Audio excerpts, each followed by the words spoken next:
Imagine someone offers you this. You buy an ATM machine. They install it in a gas station or a rest stop, and every time someone withdraws cash, you earn a fee. 25% annual return. Passive income from physical asset you can actually touch. Sounds reasonable, right? 2,700 people thought so. Over 7 years, they handed over $770 million to one man in Pennsylvania. The ATM cost him $527 each. He charged investors $22,000. Most of the machines never got plugged in. Hi.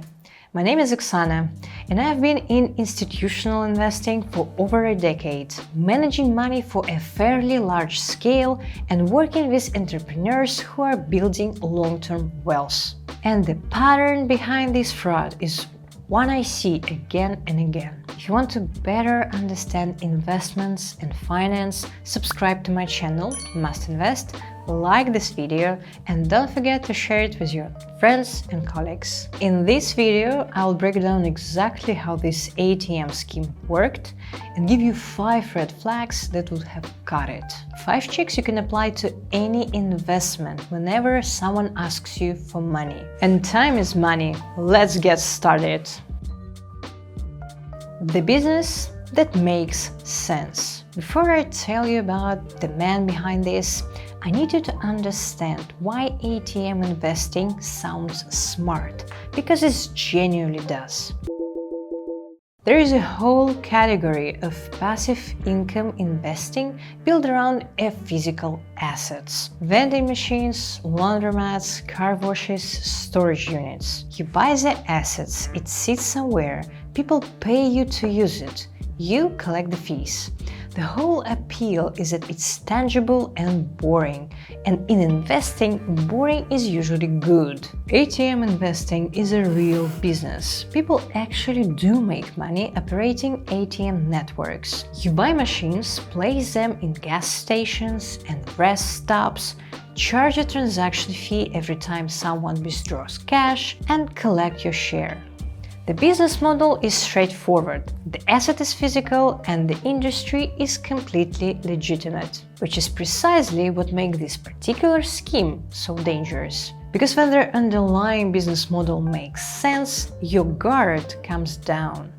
You stop asking the hard questions, and apparently that's what 2,700 people did. The man from Lancaster County. Ladies, Pennsylvania. Population of about 10,000. Right in the middle of Lancaster County, the heart of Amish and Mennonite country. In 2011, a local businessman named Daryl Heller set up 2 companies. Prestige Investment Group, that's the one investor put their money into, and Paramount Management Group, that's the one that was supposed to buy and run the ATMs. Now, who was Daryl Heller? His father was a Mennonite pastor. His grandfather was a Mennonite pastor. He went to Lancaster Mennonite High School. In 2005, he was named Lancaster's Small Business Person of the Year. He was the last person you would suspect, and that is the first thing I want you to remember. The most dangerous fraudster is never the person who looks like a fraudster. The promise.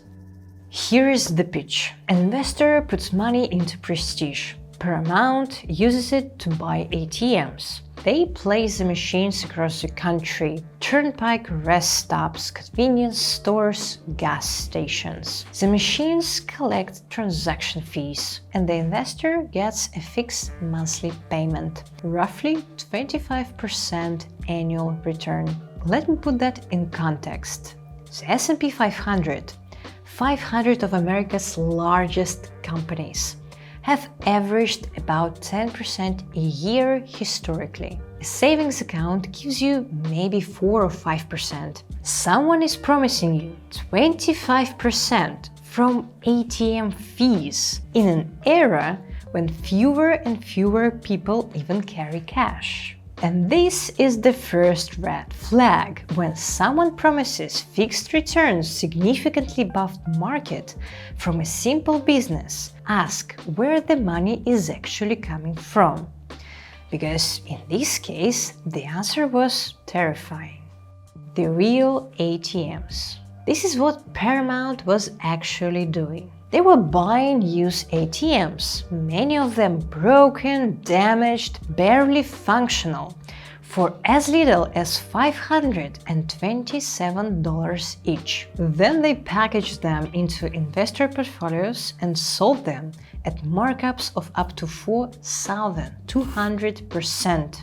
The Securities Exchange Commission found one batch where Paramount paid around $1.2 million for ATMs and sold the same portfolio to investors for $52 million. Now, some of those machines did get installed. The network did generate some revenue, about $28.6 million over the life of the scheme. But Paramount distributed $397 million to investors over the same period. That means that actual ATM business covered less than 8% of what was being paid out. And thousands of machines never got installed at all. They sat in warehouses in Lancaster collecting dust. The fake dashboard. But here is the part that makes this scheme genuinely clever and genuinely frightening. When Heller gave presentations to investors, he would pull up Paramount's ATM portal on screen, a live dashboard showing every machine in the network, how many were operating, and how much revenue they were generating. The whole thing looked professional and transparent. According to prosecutors, he was manipulating the dashboard in real time. Internal records showed a gap of over 10,500 ATMs between what the dashboard claimed and what actually existed. In just a 21-month window, the inflated figures were off by more than 380 million compared to actual performance. This brings us to the second red flag. If the only source of performance data is controlled by the person selling you the investment, you have no way of knowing if these numbers are real. The fix is simple. Always ask for independent, third-party verification. Audited statements, regulatory fillings, data you can check without the seller's involvement. If they cannot provide it, or won't, that's worth paying attention to. Where the money actually went. So if the ATMs weren't generating the returns, where was the money to pay investors coming from? New investors. Classic Ponzi structure. Money from the person number 2700 was paying the returns of the person number 1. And when the flow of the new money slowed, Heller took out high-interest short-term loans to cover the gap. Meanwhile, prosecutors allege he took $185 million for himself and his other businesses. $92 million was transferred to a group of companies Heller controlled to repay loans, cover operating costs, and fund other entities he owned.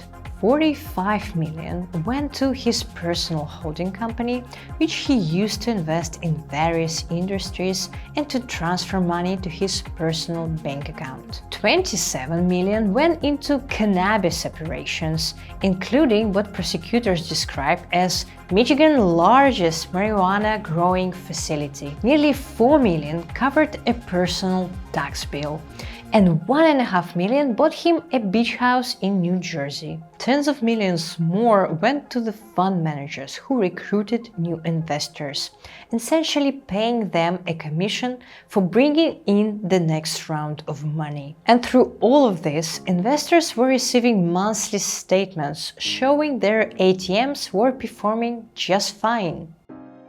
So how did 2,700 people hand over their money without catching any of this? The investors weren't naive. Many were successful business owners, farmers who built multi-million-dollar operations. Members of Lancaster's country club said. Some came from out of state, drawn in by podcasts and promotional events. But a huge portion came from Lancaster County's Amish and Mennonite communities, where personal reputation often matters more than paperwork. And that's exactly where Heller's recruitment machine was built. He didn't sell the investments himself, he used local figures that people already trusted. One of them, David Zuck, came from an old order Amish family and ran his own investment firm promoting what he called high-yield cash flow investments. He recruited through podcasts, radio shows, hotel meetings, and social media. He also co-authored a book called Building Chicken Coops for Dummies. Another, Jerry Hostetter, had built and sold a 400-employee hog management business. He was president of the Lancaster Country Club, sat on a bank board, and raised money for the local hospital. These are the people investors trusted, not Heller directly, but people from their own world with reputations built over decades. The lesson. In the financial world, this has a name: affinity fraud.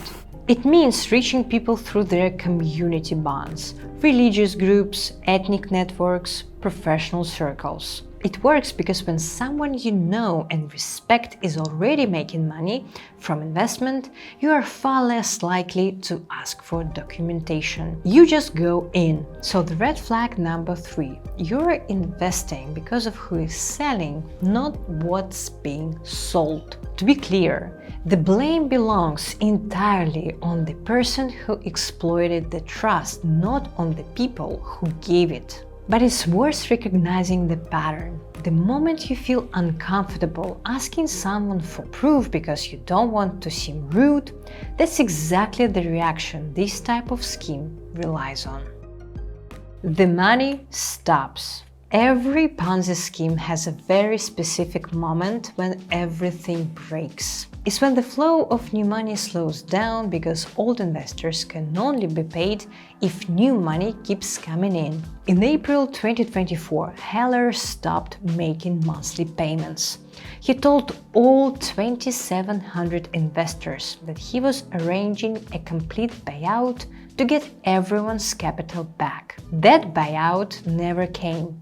Between April and December 2024, nothing. No payments, no buyout, just silence. Meanwhile, lawsuits started piling up. More than a dozen in Lancaster County Court alone. Investors, banks, business partners, even the estate of mall developer who said Heller owed him $3 million. The FBI moves in.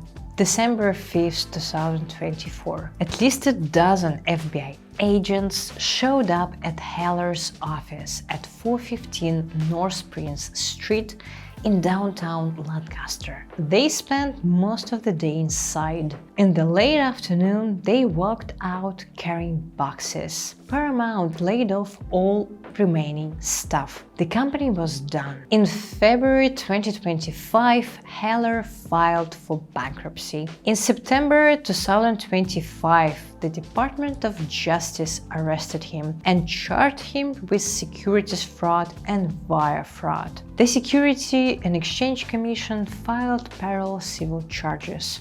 The complaint runs 35 pages of very specific, very detailed allegations. If convicted, he faces up to 100 years in prison. His attorney says he'll fight every charge. The trial hasn't happened yet, and 2,700 people are waiting to find out if they'll ever see their money again. The framework. So here why I told you this story. Not because it's dramatic, also it is. Not because it is outrageous, also it is.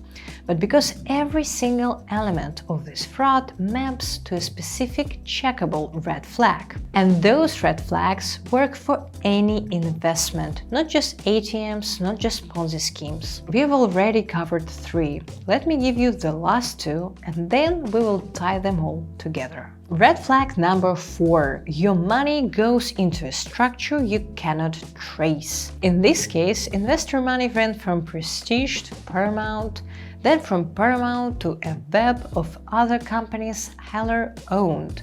Holding companies, cannabis ventures, side businesses. The investors had no visibility into any of this. When you are considering an investment, ask a simple question. Can you clearly see how your money goes from you to the underlying asset and back? If there are multiple entities between you and where the money is supposed to be working, and nobody can give you a straightforward answer about why, that complexity may not be there to help you. Red flag number 5. The business model contradicts the market reality. Heller was aggressively selling ATM investments during a period when Americans were using less and less cash every year. The ATM industry was literally shrinking.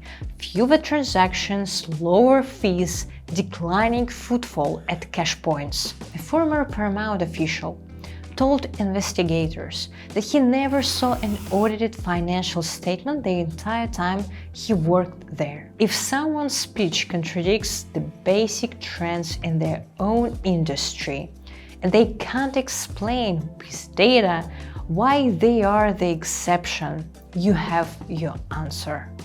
Bringing it all together. So 5 red flags, let me give them to you one more time, because they are worth writing down. 1. Fixed returns significantly above market. 2. No way to verify the numbers independently. 3. You're investing because of who's selling, not what's being sold. 4. Your money goes into a structure you can't trace. 5. The business model contradicts the market it operates in. No single red flag means something is definitely a scam. 2 or 3 together, that's when it's worth showing down and asking the uncomfortable questions before putting your money in. $770 million. That number is made up of retirement savings, college funds, decades of work by families who believed they were making a conservative, safe, boring investment. The reason I made this video is not to scare you away from investing. Investing is one of the most powerful tools you have for building a life you actually want. But the best investors I know aren't the ones who find the hottest deals. They are the ones who know how to say no to the wrong ones. What red flags in investments have you came across? Share them in the comments. If this video was useful, please subscribe. I make videos about how money really works, the mistakes that cost people the most, and how to think more clearly about your financial decisions. I'll see you in the next one. And remember, money isn't a one-time thing, it's a habit. Bye.